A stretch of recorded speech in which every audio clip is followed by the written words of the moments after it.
The opinions of the guests and host are their own and do not represent the opinions of Ironclad, the Border Patrol, or the Department of Homeland Security. But when you peel back the onion, you look at the level of tradecraft, these cartels don't operate with a born to lose tattoo stamped on their forehead. These people are living and breathing it every day. And if you and I were talking to them right now, and I talk to them all the time, they are at war. And from their perspective, and their perspective matters, they are concerned about their rival, Vince. They're not concerned about the United States government because we've done nothing to them, and they're not concerned about the Mexican government. And this is why you see a continued evolution in violence in Mexico and in deaths in the United States. We cut through the partisan talking points. We're not interested in perpetuating fear. We're interested in seeking truth, hearing what's really going on America's borderland. Welcome to Borderland, an Ironclad original. Today, we're bringing you an interview with expert and Newsmax border correspondent Jaeson Jones. He has a long career with law enforcement. He is a retired captain from the Texas Department of Public Safety's Intelligence and Counterterrorism Division. He has supervised numerous human intelligence operations and spearheaded investigations targeting Mexican cartels leadership. Jaeson provides insight on the dangers and impact the Mexican cartels have presented to both Americans and Mexicans. His mission is to designate cartels as a foreign terrorist organization in order to stand a chance at stopping them from infiltrating our country. Here's our conversation.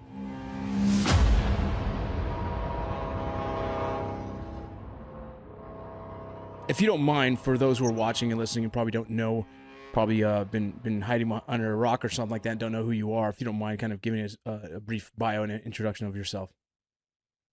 Yeah, sure. Jaeson Jones. I'm a retired captain from the Texas Department of Public Safety's Intelligence and Counterterrorism Division. I spent 24 years in law enforcement. I've been stationed on that border from 1999 out for 2 years in El Paso, Texas, as a Texas Highway Patrolman. I was an undercover narcotics agent, 1,200 miles on the other side of it in Brownsville, Texas, as the Zetas first came online. And then I was a lieutenant in Laredo, Texas, as the war really kicked off between the Gulf and the Los Zetas and the hyper-violence that we were stunned by. Moved all around the state 9 different times during my career.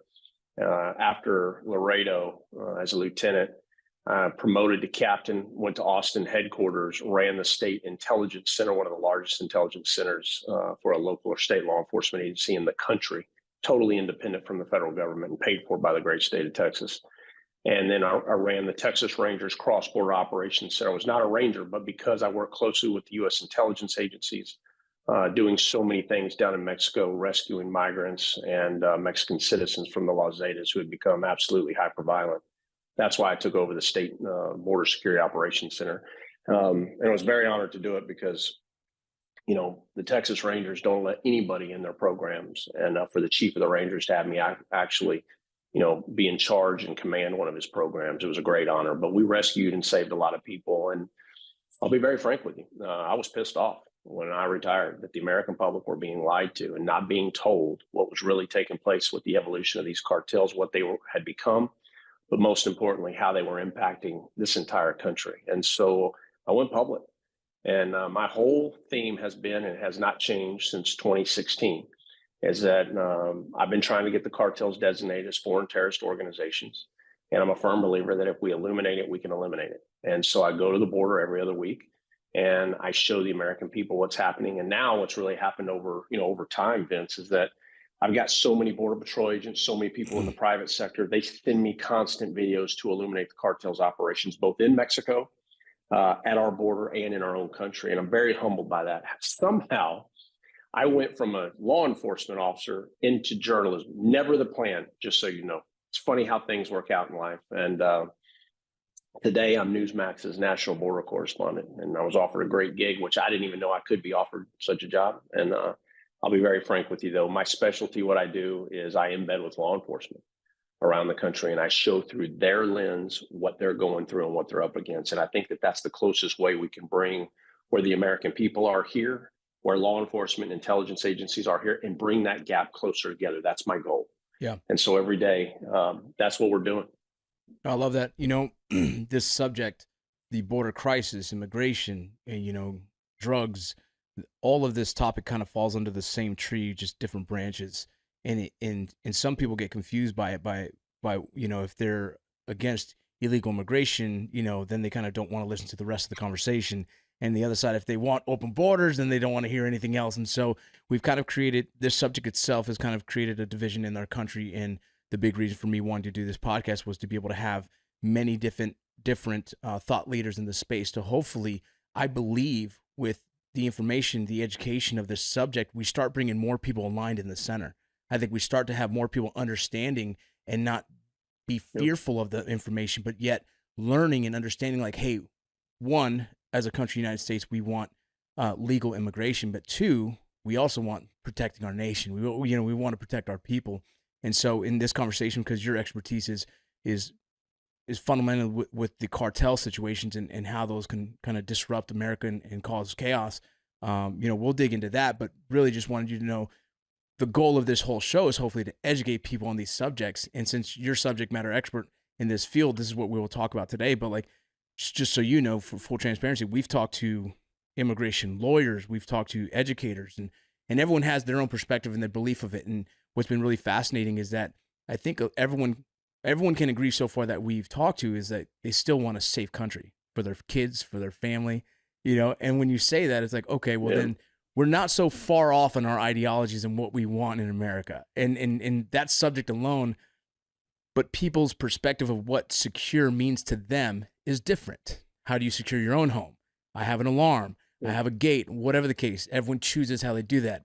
When I grew up in LA, I didn't lock my doors in my car because I'd rather them open the door and not break my window. You know what I mean? So everybody has an idea of what they consider secure.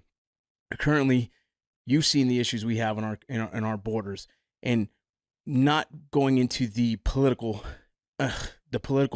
madness of this all.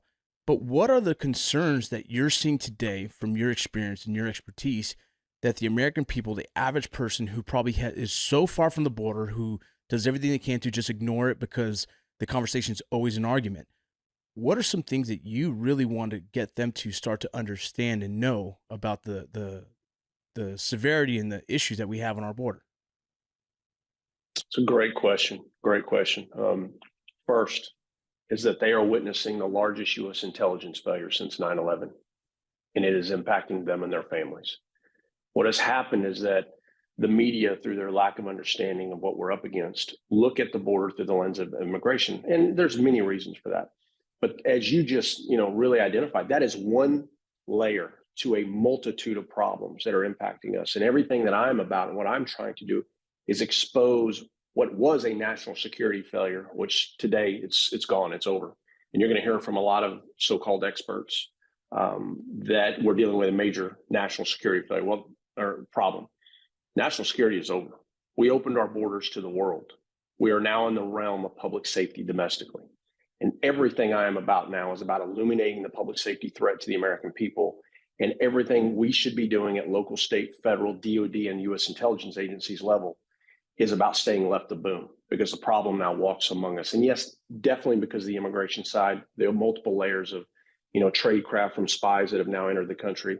But when you really specialize about what the synergy is that has allowed all of this, while you can blame policy, you can do all of that, we have to look at what has taken place in Mexico with the evolution of these cartels from organized crime in 2006 into an insurgency. That insurgency that I lived and breathed up until 2010, where, during the insurgency, we truly saw as the cartels fought back against the Mexican government, leveraging 50 caliber belt-fed machine guns, armored vehicles, first, second generation, and today where we see them in, fourth generation armored cars, the RPGs, light anti-tank weapons, and that tradecraft as the Zetas really transformed the capabilities of the cartels throughout Mexico. And then into terrorism from 2010, the killing of innocent men, women, and children from Allende, 72 migrants massacred there, 300 men, women, and children of Allende. I worked all that, Vince. And then where we see them today truly as a parallel government. And what has happened around that is that they have become the nucleus. They are the synergy.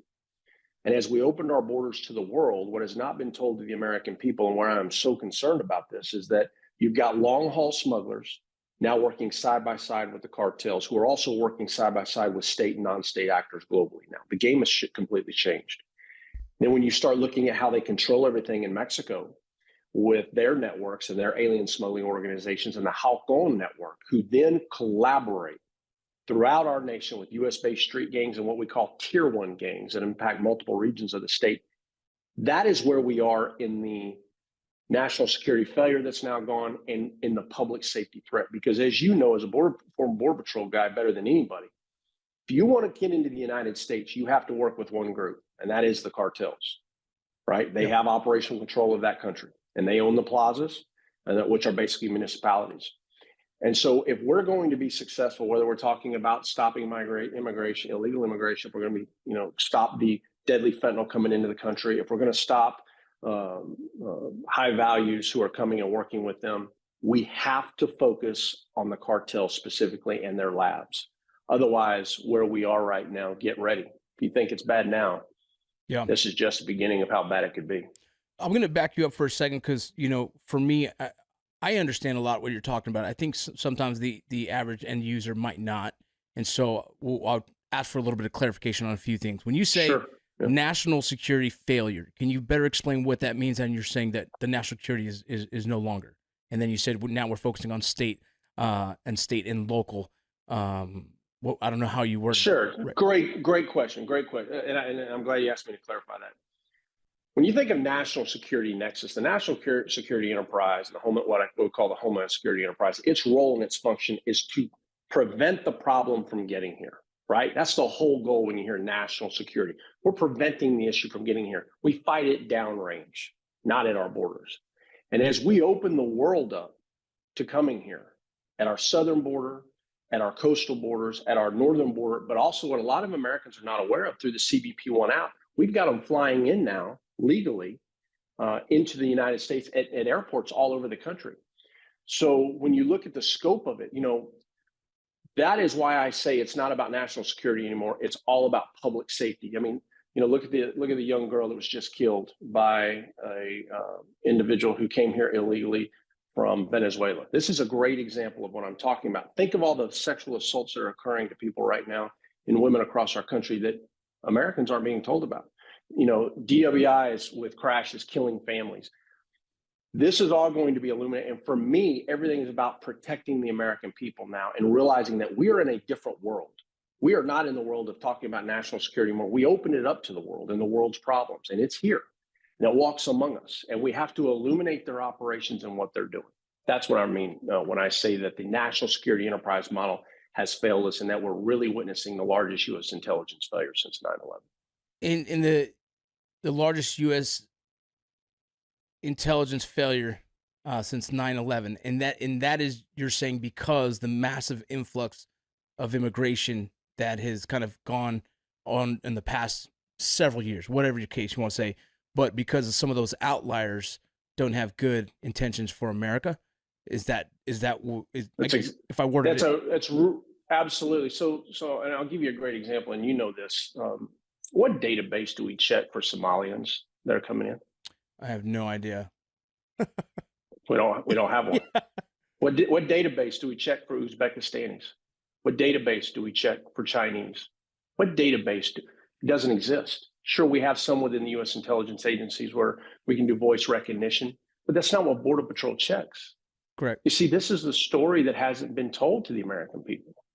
And so we truly open it up. And now that's the immigration side of it, right? Now let's go over to what the cartels are doing and how they move high values and how they coordinate those operations, leveraging the Halcon network all along our border. What do you see at the border? As you know better than anyone, they flood a zone with thousands, hundreds of people at one time, right? Yeah. And then what happens upriver and downriver? That's where they then move runners, right?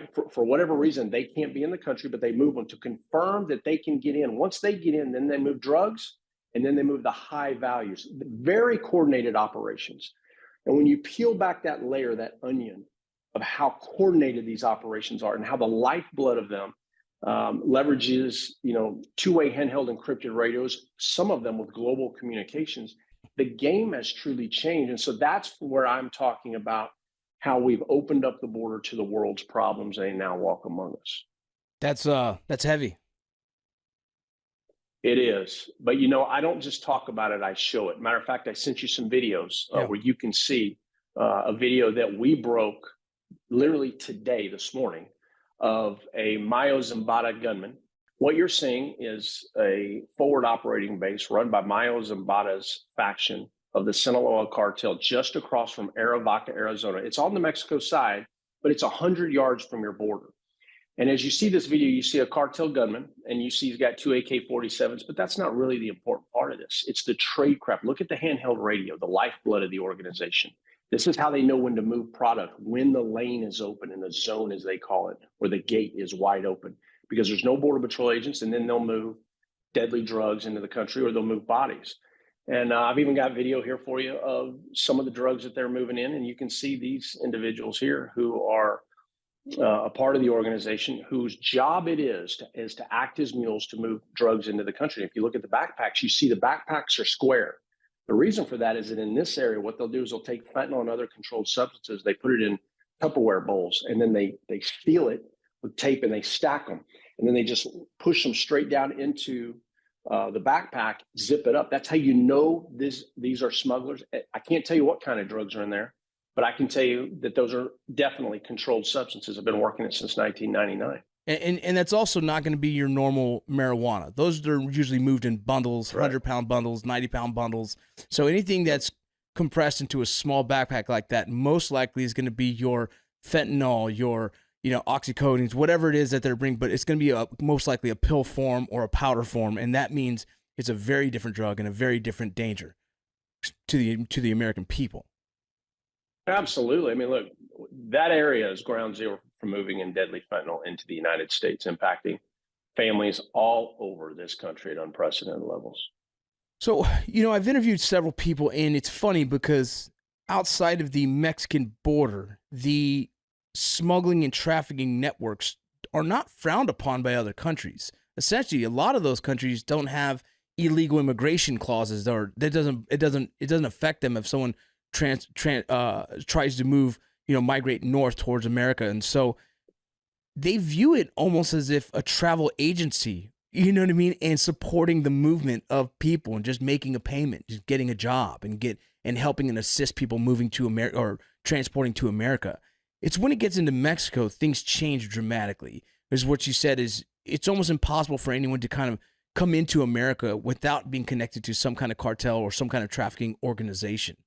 And has that been the case? How long has that even been a thing, that the cartels controlled movement from Mexico into America that you know of?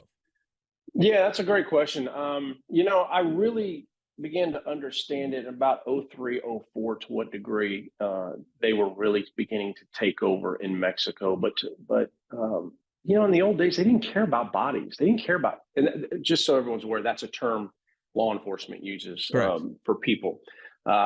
They didn't care about them. They were a commodity for human smuggling, not trafficking. You agree to cross through my plaza. Okay, give me $100. I'm going to cross you at the border in South Texas. It's $100. Nobody cared. And at the end of it, you were on your way, and then you were passed off to somebody else, and they, paid their fee. Today, that's completely changed. Today, it's trafficking, and so they have diversified the cartels. We still think of them in the United States as these drug trafficking organizations, right? That's the story that's not been told, is they have diversified and are operating globally. Trafficking is a great example. Look, I broke this story in February of 21. These are wristbands, right? This is what I call America's new slave trade, Vince. Broke this in February of 21 as the Gulf Cartel was so emboldened because it just as Border Patrol agents were dealing with overwhelming numbers, so were the Gulf Cartel. So they began putting these wristbands. Tell me when that's in focus. I see that. I see it. Yep. You see it? And each one represents a different alien smuggling organization under the Gulf Cartel. They were so emboldened, they began putting these on men, women, and children. You can see another one here. What for? What are they using? What are they using wristbands for? Because as they were being overrun with thousands of bodies, they couldn't keep up with who had paid the piso, which is what we call the tax. So they began literally putting these on them. And by the way, I'll never forget this. A Gulf Cartel operative said to me, he said, Jason, people are the gift that keep giving, because I can tell that commodity where to go. I can tell it what to do. I can make it move drugs. I can make it do anything I want it to do. So they said, my God, why don't we start charging them huge fees? So they began charging Mexican citizens $2,500 just across the river, Vince, in Yeah. South Texas. I mean, that's unheard of, right? Yeah. Central Americans, 3,000, Chinese, 5,000. If you were Russian or Middle Eastern, 9 grand. Wow. It was a tectonic shift from their operations. That's why today Americans are told the cartels are making more money off trafficking of people at the southern border than they are anything else now. Well, no, not necessarily. At our border, yes. But when you look at their operations globally, we have to remember they make a lot of money moving dope to Europe. They make a lot of money moving dope to Australia. There was a time they were CG&G was making 180,000 a kilo in Australia. Russia, 100,000. They bombarded those two countries with so much. Now the numbers are way down. But that's also how CJ&G, Cartel Jalisco New Generation, the most violent cartel in Mexico, rose to power so quickly. Remember, Mencho married into the Valencia family, right? The Valencia cartel, who had operations globally. And so his wife and a lot of the family, that's where their operations were. And so they were charging way more than the U.S. economy. But like, you know, this is a story that's not told to the American people. And I get so frustrated. I tell you, I shake my head, man. I heard an interview from a Mexican journalist that we hope to get on the show here as well. And he said the cause and effect of us building the wall gave the cartel means to now start charging serious money for trafficking because it was getting harder for the average person to cross. And so the cartel saw that as an opportunity and created a more solidified business because of that. And which is just fascinating to me is that I don't know if that's true or not. I'm not sure what your take on that is, but that's from a Mexican journalist that I think is very fascinating and very intelligent dude. But I can see how making it harder to cross the border turned into a business for the cartel, for them to now control it. If we had a border across the entire area, I would agree with that. The only reason I don't agree with that is because that's not what the cartel guys are telling me. Yeah. Right. And when you're down there on the border's wide open to the American public. The border is not shut down in any way, shape, or form. It's more open today than I've ever seen it in my entire life during my career. So from what they tell me it was just to the sheer influx. And you know how they are. They're going to make money off whatever commodity it is, whether it's a man, a woman, a child. They just saw a new avenue and they adjusted to it. So I don't know. That's an interesting take on it. I've not heard that from the guys, but I'll reach out and ask them. I have a lot of sources within the cartels, and they tell me what they're doing. And that's how I go where I go. I get the videos that I'm showing you. I know exactly what they're doing and where some of their major operations are changing, and I try to get those videos out to the public. Jason, something that, I'm kind of naive to. Since I've left the patrol in 2015, I'm naive to the shifts and changes in the cartel space. For those who are listening who are probably completely naive to the whole concept, is there any way you can give us kind of a breakdown of the basics of who's kind of controlling the borders currently, or who's Sure. That's something that I've kind of steered away from in my career. Just after I left, I was like, okay, keep moving. What you need to know, really, the big change is that the frontera, as we call it, the area along our border region, has always been considered by the cartels the war zone, or the front line. And so they would send their operatives up there to control that space because it's prime real estate. That's the way everyone needs to understand. And the plaza is really what they call a municipality for us in the United States. So, Reynosa, for example, is a plaza across from McAllen, or Miguel Alemán is a plaza across from Roma, Texas. Really, it's a municipality. And so when you look at from Brownsville to Miguel Alemán, that is run, or to Roma, Texas, that is run by Cartel de Golfo, known as CDG, one of the oldest, really at one time a very strong cartel. I worked them for years. From there over, just a little further west from Del Rio, that is run by Cartel del Este, formerly known as the Los Zetas. We worked them extensively. They were forced to rebrand or fall forever. That's how they became CDN. Then from there, you start to have La Línea, known as the Line, who used to be the Juarez cartel. Once you get to the plaza of Juarez, most of that is controlled by Chapo Guzman's sons, Ivan, and the Los Chapitos cells.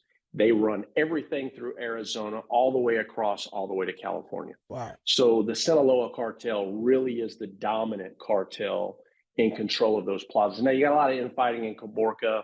The Salazars, a well-known family directly connected to Ivan through family and blood.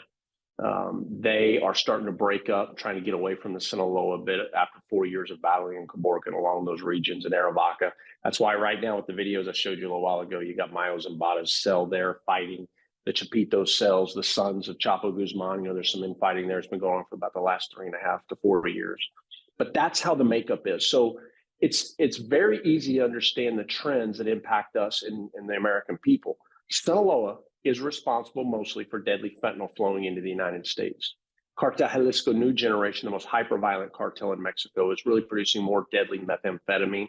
They're second to fentanyl, and they're working side by side along the border region with Cartel de Golfo, which is why Texas is now really getting hit hard with methamphetamine and deadly fentanyl in our part of the region. So where they operate, how they operate, really impacts different parts of the country based on their contacts with U.S.-based street gangs, Tier 1 gangs, and other organizations where they have control domestically in the United States. I grew up in the Los Angeles, California area in the 90s, prevalent gang era, right? A lot of my friends were associated with gangs, my family and whatnot. And I've never heard the term Tier 1 gang. Who would fall into the kind of the list of a Tier 1 gang? Yeah, it's a great question. One, cartels, some of them. The Las Zetas is a great example. So let me go into what is that. First off, in Texas, we created a criteria. What we recognize is that if you were going to work in the United States with the cartels, they were working with certain people. So we tiered them.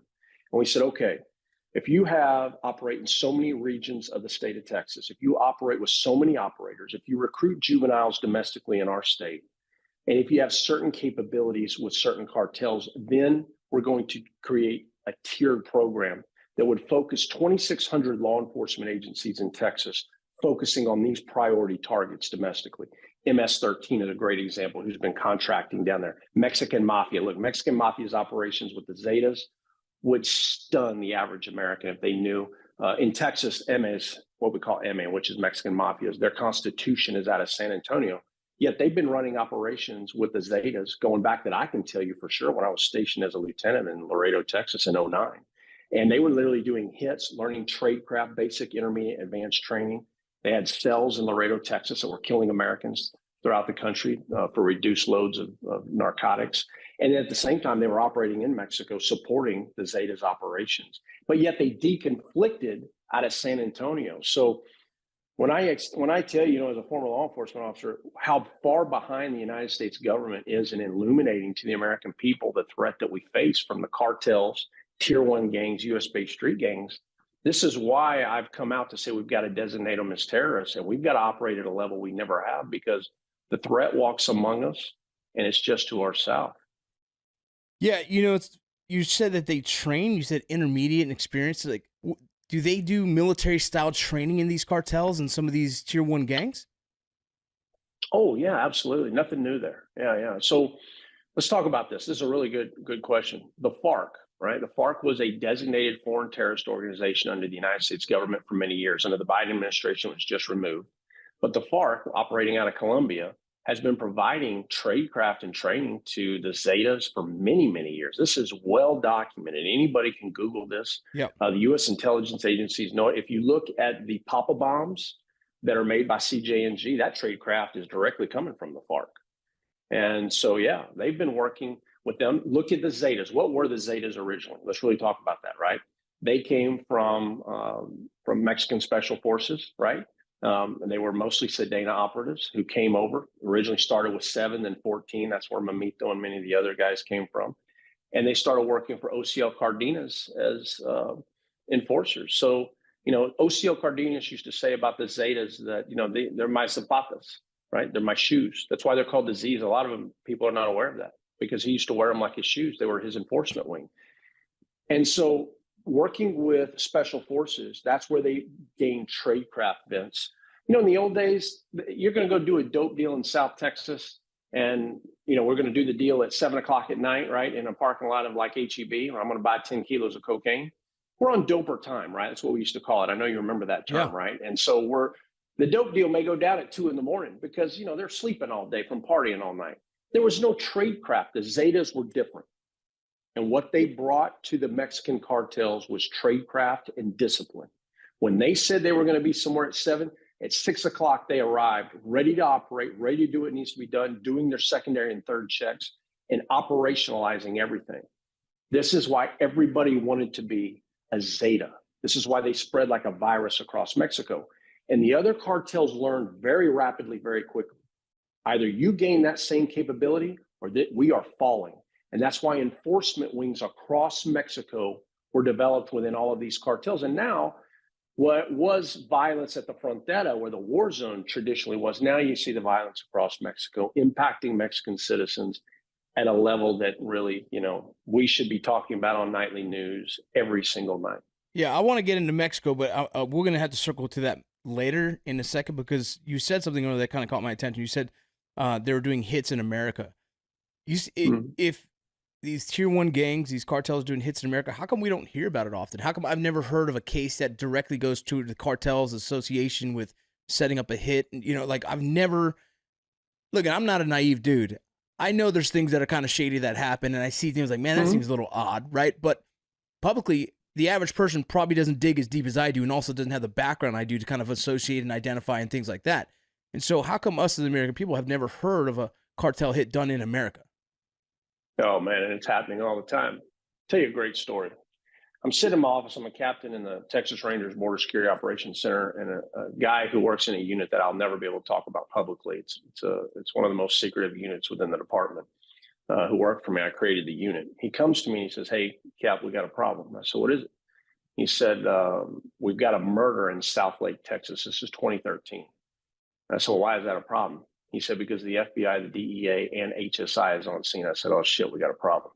So get up there. The ranger calls down and says, "We just had a hit of a cartel lawyer take place in the middle of Southlake, Texas, for everybody that's listening right now, Southlake, Texas is like, the high-end area. And what they leveraged was incredible. They've been looking for this lawyer who had worked for the Gulf Cartel for many years. He'd been in hiding.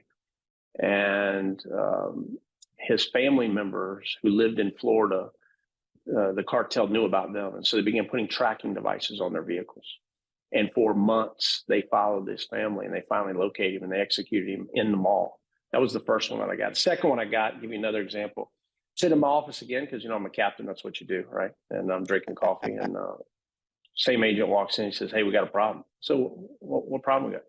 He said, "There's a body with no head floating in the intercoastal down near Port Isabel."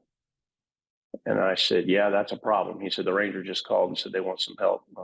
Can't find the head." I said, "Absolutely." An hour later, our sources within the Gulf Cartel, we solved that case. A guy had been stealing cocaine out of tires that he was putting into the tires, because as a lot of the tire places down there that fix flat tires smuggle a lot of drugs in these tires. And anyway, they caught him stealing it, shot him in the head in the facility. And we ran a search warrant, hit it with luminol, which is a laser basically with light. And then if there's any blood, it'll just light up it's incredible. And solve that case like that. You know who the shooter was? Who? Border Patrol agent, working directly for the Plaza boss with CDG. This is 2015. Anybody watching right now, just Google it. 2015. I believe his name was Luna. He was a Border Patrol agent. He had access to all sensor data with Border Patrol and with my agency of DPS. So here's where I'm going with this to answer your question. Why do the American people not know? The system that we had in place under the FBI was called the Uniform Crime Reporting System. And so it captures murders, but it doesn't capture murders directly linked to transnational crime. So everything you and I are talking about, that murder was captured, but it wasn't captured directly linked to a cartel member. And what do we always say in law enforcement? "Oh, it's law enforcement sensitive. We can't tell you." So years go by, and finally the cases are resolved. The media is able to get it out, and then no one reads it. Or if they do read it, they don't talk about it, because it's a case that's years old. So what I want everyone to understand, when we talk about the impact of transnational crime upon the American people, drug trafficking, weapons trafficking, human trafficking, human smuggling, money laundering, extortion, and the long list of transnational crime, none of that is captured under the Uniform Crime Report. And where we always thought it was a left or a right issue, but it was really a failed reporting model. Now the FBI, as of 2021, has gone to what they call the National Incident-Based Reporting System, known as NIBRS. It captures 52 new index crimes, and it helps. But here's the problem, Vince. Most law enforcement in the country won't go to it because it's too intensive in the collection of data. So it's a data collection issue overlaid with a failure of the media to understand and to be able to work with law enforcement, because law enforcement doesn't want to work with them. That's why I embed with them now, coming with my background to really illuminate the operations and the impact to the American people. This is how we've had 112,000 overdose deaths in this country. And we're seeing things we've never seen before. Look, I'm going to say it again and again. We are witnessing the largest U.S. intelligence failure since 9/11. And Americans feel it in every state across the country. This is it's heavy. It's a lot to unpack, and it's I'm like I said, I'm not naive to it completely. I've just kind of steered away from bogging my brain with too much of this because there's so many other things on my list that I'm trying to focus on. But it's important for us to understand that. It's important for us to know. What it sounds like to me is anyone that might be in potential, I guess, a threat of being, killed potentially by the cartel, it's someone who's probably associated. So that makes me understand that those of us who are not associated in that space, is it still a threat to us? Yes, absolutely. Everything is transitioning. That was another thing that we always hear is, yeah, well, that's because they were involved in the drug trade, right? I mean, that's what we would, right. we would bounce that off to that. Okay, well, what if my wife or your wife or our loved ones walking down the street and get hits with those ricocheted rounds? Yeah. Look, let me answer it this way. If Americans watching right now are wondering where this ends, let me tell you where it ends. All you have to do is look to Mexico to see what is coming here. And as we have opened up our borders, the cartels operate in all 50 states in this nation. They operate in every major city. They operate in every county. There are tens of thousands of them that walk among us. And the hyperviolence and the tradecraft of Mexico is coming here. I break these stories all the time as they're rolling down the interstate with a 50 caliber sniper rifle, chest rigs on Interstate 10 in Arizona. I mean, I break so many stories now. It's hard for me to even keep up with it because unless you watch Newsmax or unless you watch what I'm posting on social media, Americans don't feel it. And they won't stop, Vince. They can't stop because they're worried about their rivals. And Americans have to understand the threat we face. And this is all I focus on. This is all I do now. Yeah, Jason, it's incredible to hear. And it's, I think some would almost feel that, is this not conspiracy, but fear-mongering? But it's not. It's like you post it, you show it. The evidence is there. I don't blame them. They've been lied to by every news media in the country, right? A lot with good intentions or half truths. Let me tell you how the media works today, because I'm in it and I have been for a while. They don't have the money, Vince. They don't have the money. So they send a young journalist to the border or a senior journalist. They go to the border. They're not familiar with it, so they don't know where to go. But they hear there's a big group crossing over here. So what do we see every night on national news? They go to that big group. They stick a microphone in the migrant's face and they say, tell me your story. I'm not saying that's not a story. It is, and it's an important one. But when you peel back the onion, you look at the level of tradecraft, these cartels don't operate with a born to lose tattoo stamped on their forehead. These people are living and breathing it every day. And if you and I were talking to them right now, and I talk to them all the time, they are at war. And from their perspective, and their perspective matters, they are concerned about their rival, Vince. They're not concerned about the United States government because we've done nothing to them, and they're not concerned about the Mexican government. And this is why you see a continued evolution in violence in Mexico and in deaths in the United States. And let me just give you a couple quick examples. Look at deadly fentanyl in the United States. We've gone from regular fentanyl that we never had a problem with in this country until 2015 to parafentanyl, serafentanyl. Now we're mixing in xylazine and metazine, right? Why? Because as one cartel developed fentanyl, the other came in and said, oh my God, I've got to get something better because they're making too much money here, right? And so it just keeps getting worse and worse. Look in Mexico. One cartel develops remember the monsters back in the day in 2012 when we were working? Remember the monsters? They just slapped these big pieces of metal on them. Then what do we see? Second generation, third generation. What were the second generation? The big boxes, smaller, more F-350 types, you know what I mean? Yep. 1-ton trucks, because they were learning as they were battling that mobility was life. And now you see them even in CDN. the troops of hell, their enforcement wing, they use half-ton pickup trucks. They just slide in body armor, already constructed body armor into these things. So they can't stop is what I testified before Congress in July of this. If anyone watching right now thinks that they're going to stop, you have to understand from their perspective, they're at war. They're concerned about being overrun by their rivals. Everything is about making more money and a better product and having a better capability than their rival. Otherwise, they could lose their territory and the people they love the most. And their perception matters. As much as we think we're so strong here in the United States, they operate at a level that is stunning. This is how they become a parallel government in Mexico. This is how the Sinaloans are in 54 countries and CJNG is in 48. So I want everyone to understand this won't stop because they can't stop. And why I'm trying to get new authorities with the terrorism designation and leverage network theory and key nodes to go after them, hunt them down like the dogs they are, and truly not just disrupt them, destroy them for what they've done. Are you ever scared for your own life being involved this deep into this? You know, there'll come a time. I've had several death threats. Do you remember the video of CJNG with their armored vehicles? They were all in a line. It's people have seen it. I mean, it's had millions and millions of views all over the world. I got that from a Sedena soldier who was in a tier 1 unit. He sent that to me. When I put that out, that was the first death threat I've gotten. I've gotten many. If you notice how I operate, I use a lot of tactics as much as I can, but look, you're never too bad. You can't be had. These people are no joke. Yep. They are no joke. And I know the threat I'm up against, but here's the problem. Doesn't matter. I'm an old man. I'm 51 years old. I'm more concerned about my country, our fellow citizens, and this nation ending up like Mexico is. Mexico is an amazing country. It's got amazing people down there, and we have to get them their country back because it's been taken from them as the highest levels of the Mexican government have been corrupted. And look, for the folks watching right now, I started what I'm doing because of what happened with these migrants being killed. The awards behind me here are saving the lives of Mexican citizens and migrants in Mexico. There's a reason why I'm doing what I'm doing and why I work 7 days a week. I know what's coming, Vince. If you think the 400,000 dead Mexican citizens since 2007 is where this ends, I want to be very clear, it is not. If you think the 100,000 dead Americans for overdoses is where this ends, this is just the beginning for us.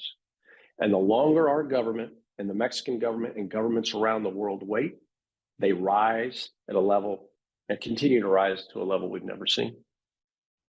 We know Mexico has almost no ability to change this. Every time they put someone into power that tries to, they get killed, they get, assassinated, and so on and so forth. So Mexico themselves is almost, they can't, their hands are tied on this subject.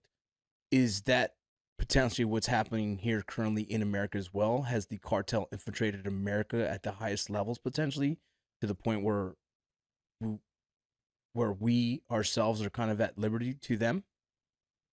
It's a great question. I get asked this a lot, and I don't believe that. I don't.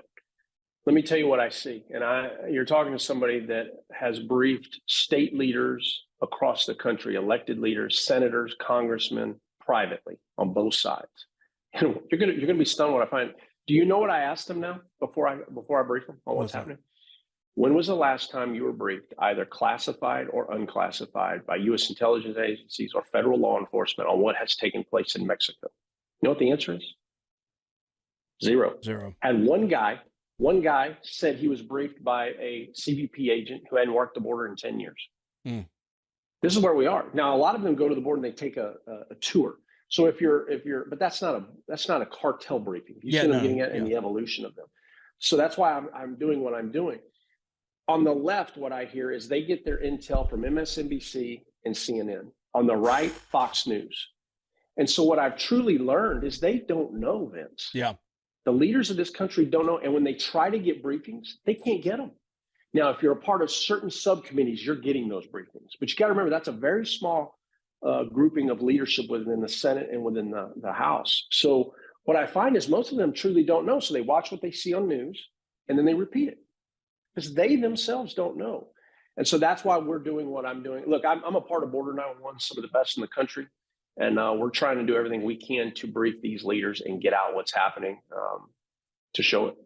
You see the massive influx happening currently. We see the numbers of not your normal, OTMs, what the Border Patrol calls it, other than Mexicans, not your normal Mexicans, but now we have the exotics through the roof.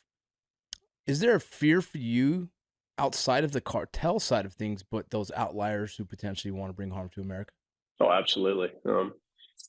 Look, we've had, if I remember correctly, and I'm going off memory here, just for all the folks watching, I think we're at 340 under this administration that have crossed. Now, to put that into perspective, 340 what? I'm sorry. People on the terrorism watch list who crossed your southern border, just your southern border. And the reason that number matters is because those are the ones that subverted law enforcement working with the cartels and the alien smuggling organizations. You see what I mean? Right. Where we have a lot that fly in, but they don't even know they're on the list. And we catch them, through checks when they're flying into the country. The ones that really matter are the ones that know they're on it and are subverting it. And the reason that number is important is because, under the Obama administration, when I was running the Texas Rangers Cross-Border Operations Center, in his worst year, we had 6. And my unit caught 5 of them. Yeah. So, look, we've had almost 2 million known gotaways, Vince. Yeah. Those are known, never mind the ones we don't know about. Yeah. So make no doubt, the world now knows that if you want to get into the United States, the borders are open. You can send whatever spies, whatever tradecraft, whatever people you want into this country, and they're here. And this is why I go back to what I said earlier. We're worried about national security. Well, you can give that one up. The problem is now here and it walks among us. And it is all about public safety and getting these bad actors who want to hurt Americans and our fellow citizens out of this country as fast as we can. This is one of those questions that I get all the time, and it's almost impossible to answer, but how do you fix it? First, designate the cartels as foreign terrorist organizations. What you get from that is the authorities we need. So first, many of these cartel members are here on a visa or they're here illegally. If you're a terrorist, I can revoke your visa very rapidly, very quickly, and remove you from the country, or if you're here illegally. You see what I mean? That puts speed in the system. Outside this country, what that gives us, and I want to stress that, Fourth Amendment domestically, we're always going to leverage, and we want that, the Fourth Amendment in this country. But outside, it gives us speed into the system. Now you can't fly to these other countries. I'm limiting their mobility to Mexico. And then third, and I laugh about this all the time because, you hear from these so-called experts, we need to go after the money. No shit. We all know that. We've been doing it for 20 years. You know what the American people haven't been told, Vince? Is how through an investigative model, which is the strategy that we use globally, not just domestically, it takes time. Our system moves very slow, and we want it that way when our government comes after us. So now this is going to allow us to go after their assets real time. And the major fix to this is the unified command. That means we're going to work globally with an entire group of the best in the business, from U.S. intelligence agencies, foreign intelligence agencies, and the clandestine services. And we're going to leverage network theory. It's not about dropping bombs and going to war about the cartels. It's about disrupting the networks. And I don't talk about that publicly very much, but basically what I do say publicly is that each cartel is different. So the Zetas, when we took down the Zetas, they were very hierarchical. Why were they that way? Because they came from the military. So when we attacked key nodes at the top levels, it had a major impact. When you look at CJ&G or the Sinaloans, their model is completely different, Vince. So we want to leverage a different capability going after those key nodes, if you will, taking away their capability. So some are hub, spoke, wheel, or mesh networks. And based on that, that's how you win. The last thing is that we're going to have to get real aggressive and real tough. And I truly mean that. We're up against a foe that fights every day. They are at war every day. And they are no joke. And what I would tell you is this, and I mean this to the very core of who I am. They have hurt a lot of people. I mean, hurt them bad. Look at the families in our own country that are suffering from the loss of fentanyl and deadly drugs. Mexico, those poor folks down there, their story can't even get out. So I want to say this, and I mean it. I'm not going to stop. We are not going to stop until we get the authorities we need And to these cartels for what they have done to so many Mexican families, so many American families, and the people around the world, we are bringing together the unified command of the world's best, and God help them. And I mean that, because there will be nowhere on planet Earth these bastards can hide for what they've done to so many people. It's coming. We're not going to quit till we get it, Vince. Period. Thank you for listening to Borderland, an Ironclad original. You know, throughout the years of me talking about the Border Patrol and writing about the Border Patrol, if you look deep into it, you're always going to find Jaeson Jones somewhere doing his journalism. And I have been a fan of his work for many years, and to be able to interview him today was very special for me. This is a man who's done the work, who's been involved in this for many years, and he is an expert in his field. And just to hear him speak today on this topic, it was eye-opening.